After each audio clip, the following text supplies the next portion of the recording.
If you come in here, you are no longer human. Imagine a place where you're buried alive. No name, no choices, no tomorrow. This is not a scene from a horror movie, not a prison from a forgotten century. This is CeCot, Centro de Confinamiento del Terrorismo, the prison dubbed the most ruthless in the world. A place that holds tens of thousands of El Salvador's most notorious criminals. A place where the lights are eternal, but freedom is buried forever. And a place that is more than just a prison. It is a political statement by President Nayib Bukele, who declared he would save the nation from the ghost of gang violence at any cost. But when a country trades liberty for security by erasing human rights, the question must be asked: is this a triumph of justice or the dawn of a new kind of dictatorship? Inside CeCot, there are no lawyers, no trials, no release dates, only absolute silence, and thousands of stripped bodies kneeling like lifeless figures awaiting command. Bukele calls it the new model of freedom. The youth worship him like a hero. The world remains divided. Some praise, others warn. But if you look closely at those images, the eyes of the shackled, the humiliated, the ones lined up like products on display, you'll begin to wonder, are we fighting evil or simply creating another version of it?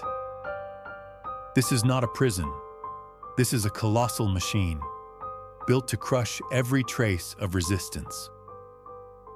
CeCot, short for Centro de Confinamiento del Terrorismo, is the largest prison in the history of El Salvador and the largest correctional facility in all of Latin America.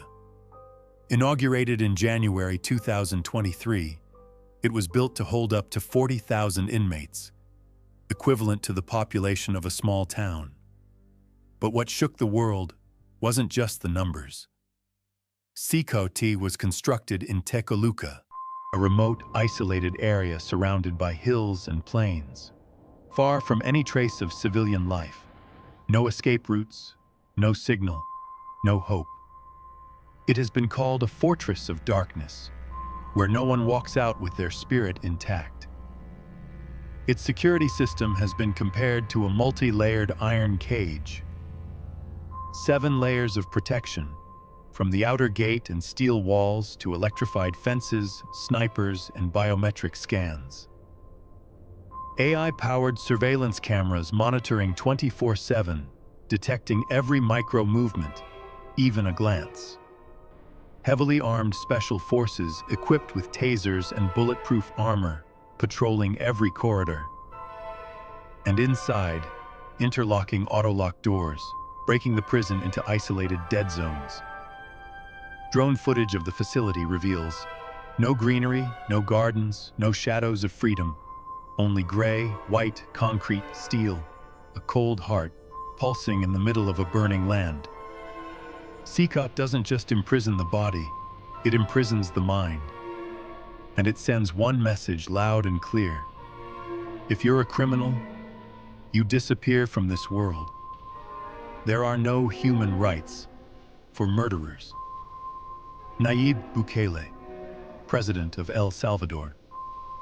That wasn't a careless remark.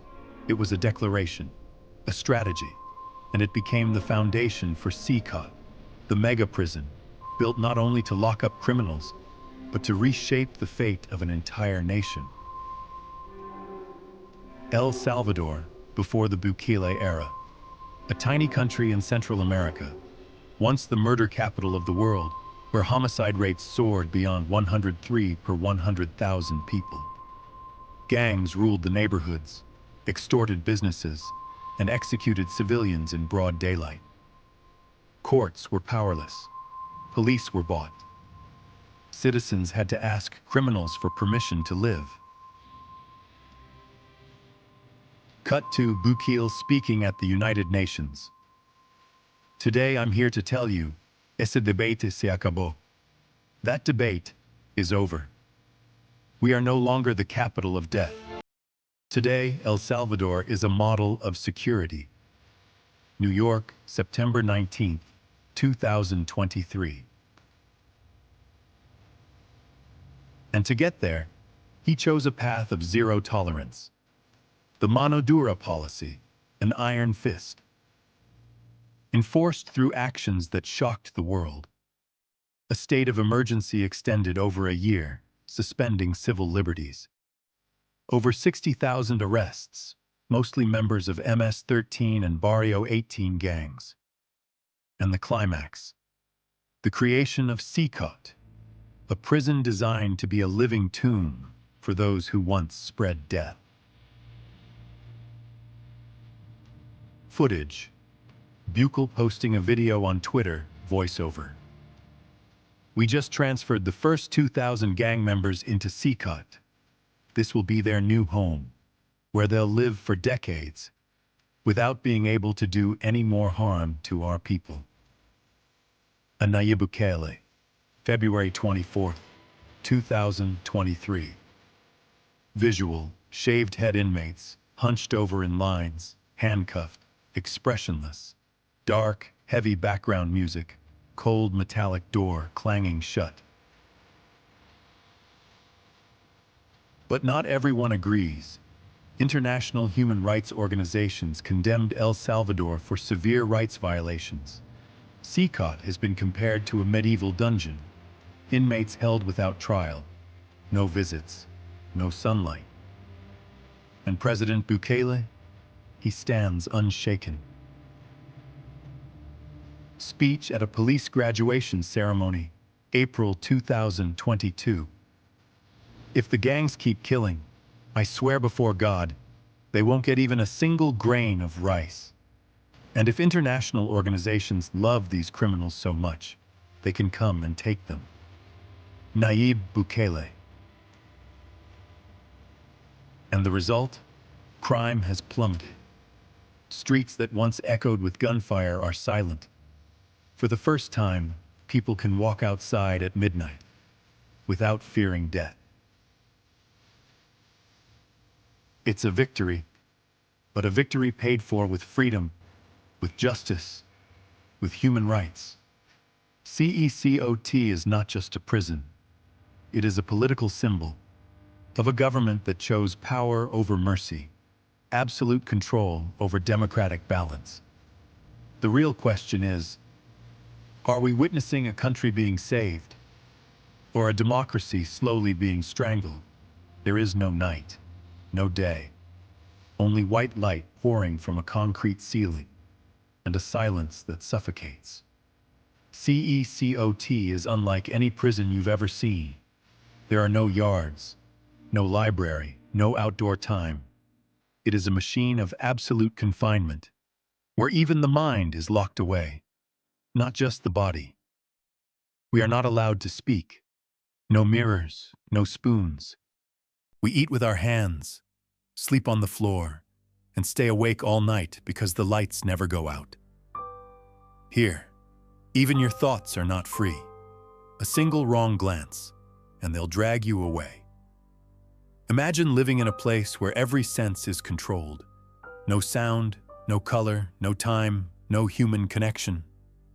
Every day passes exactly the same, and that sameness is the cruelest punishment of all. This is the place where you are no longer anyone. No more gang roles, no more street names, no more power. We are not punishing. We are protecting 6 million people from 40,000 beasts. CeCot doesn't kill you. It lets you live, just long enough for you to forget you were ever human. A country once torn apart by gangs now witnesses the opposite. Absolute power, carried out under the spotlight of righteousness. But when justice is broadcast live, can you be sure you're watching a trial or just a performance? These are the criminals who spread death across our nation, and today, they will harm no one ever again. They killed 87 people in just 48 hours in broad daylight on public streets among civilians. That was the breaking point. President Bukele immediately declared a state of emergency, launched mass arrests, bypassed trials, and sent thousands straight into prison camps. If you keep killing our people, I swear to God, you won't even get a single grain of rice in prison. And if international organizations don't agree, they're welcome to come and take these criminals with them. What the world calls dictatorship, to them, is liberation. What is condemned as human rights abuse is seen as the price of reclaiming the right to live. But that price is rising. No trials, no appeals, no names. From March 2022 to mid-2023, over 5,000 Salvadorans were imprisoned without formal charges. Many innocents were arrested by mistake. Some disappeared without a trace. CeCot isn't just a prison, it's a spiritual isolation camp, where the self is crushed to preserve political order. CeCot has proven one thing: when fear spreads wide enough, people will trade their freedom for safety. But the question is, are you sure you won't be the next to disappear? Simply because your silence wasn't fast enough? A prison without darkness, a regime without mercy, a system that silences even the sound of breathing. CeCot began as a solution for El Salvador, but within months it became a model other nations began to eye, to study, and to crave. Costa Rica, Honduras, Guatemala, countries also struggling with gangs, have started discussing the creation of a localized version of CeCot.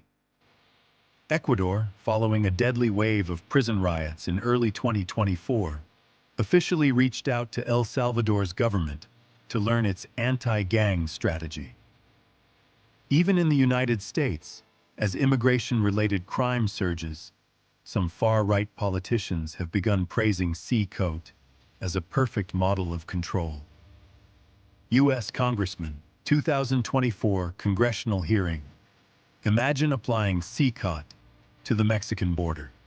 And suddenly, the question is no longer, does this model work?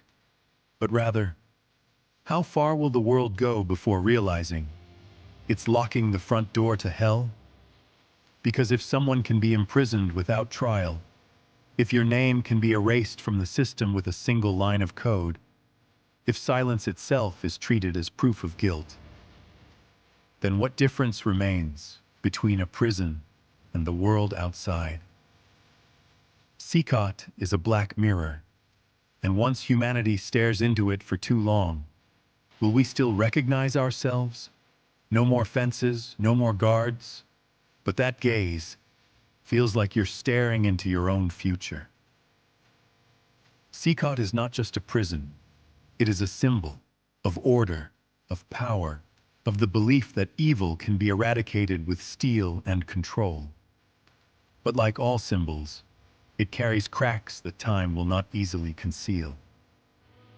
Is CeCot the triumph of justice, or the beginning of an era of invisible control? When a system is built with noble intentions, but operates by stripping away the very foundations of freedom and the rule of law, are we truly locking away evil, or merely growing accustomed to it, in a form we've been taught to accept? In a world gripped by fear, where order is valued more than human rights, the terrifying thing isn't the prison walls themselves. It's the moment we begin to feel that they are necessary.